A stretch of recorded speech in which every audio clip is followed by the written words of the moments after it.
সবকিছুই তো আপনি চেনেন। মসজিদের কাদের মাসিক টাকা বাকি আছে তাদের বাড়ি একটু চলেন। আচ্ছা তাহলে চলেন।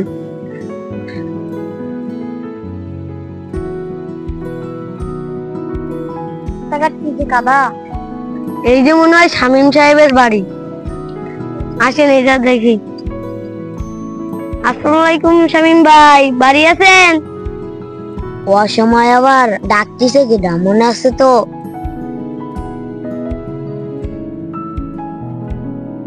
কি হুজুর কিছু বলবেন? জি ভাই, আপনার তো বকেয়া টাকাটা বাকি ছিল, যদি দিতেন। হুজুর এই মাসে তো টাকা দিতে পারবো না, ইনকাম করতে পারিনি, তাই সামনের মাসে আমি সব টাকা পরিশোধ করে দিবানি, আপনি আইসেন। আচ্ছা ঠিক আছে হুজুর, চলেন সামনের দিকে যাই। সামনের দিকে এখনো অনেক ঘর বাকি আছে।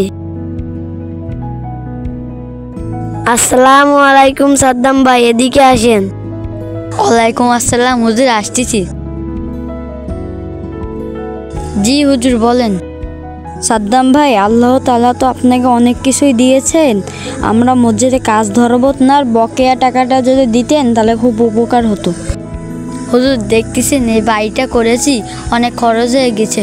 আচ্ছা তাহলে আপনি সামনের মাসে সব টাকা একবারে দিয়ে দিবেন। আচ্ছা ঠিক আছে হুজুর, চলেন সামনের মাসে আসবানি, আইসে আপনি আর আমি টাকা উঠাই নিয়ে যাওয়ানি। চলেন এখন সভাপতির বাড়ি যাই। আসসালামু আলাইকুম সভাপতি সাহেব। ওয়ালাইকুম আসসালাম। হুজুর কেমন আছেন? আলহামদুলিল্লাহ, আপনি কেমন আছেন? আলহামদুলিল্লাহ, আল্লাহর অশেষ রহমতে আমি অনেক ভালো আছি। তা আপনারা কি মনে করে আসলেন?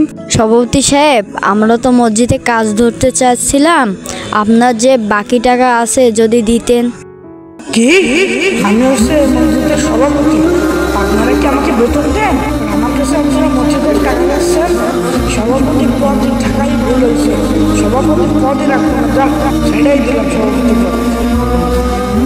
দেখেন খাদেন সাহেব, মসজিদের সভাপতি যদি এরকম করে তাইলে আর মানুষ কি করবে? তাই তো হুজুর, এখনকার সমাজে এরকম, কিচ্ছু করার নেই হুজুর, চলেন সামনের মাসে আসবানি। বন্ধুরা, আপনারা ভিডিওটা থেকে কি শিক্ষা পেলেন অবশ্যই কমেন্টে জানাবেন। আর হ্যাঁ, ভিডিওটা ভালো লাগলে লাইক কমেন্ট শেয়ার করে যাবেন। ধন্যবাদ।